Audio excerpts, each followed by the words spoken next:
Hamma narsa Allohning qo'lida. Miyangiz bor.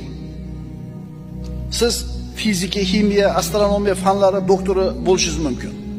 Dunyoni mana degan universitetlarida ta'lim olgan bo'lishingiz mumkin. Yillar davomida ilmiy izlanishlar qilib shu unvonga erishgan bo'lishingiz mumkin. Mana shunday turgan paytingizda Alloh taolo miyangizdagi bitta tomirni uzib qo'yadi. Bo'ldi. Bo'ldi. Endi hech kim emassiz. Alloh taolo aqlingizni shunday o'chirib qo'yadi, majnunsiz, jinnisiz, hech kimga kerak emassiz. Kimning qo'lida miyangiz? Allohning qo'lida. Yuragingiz.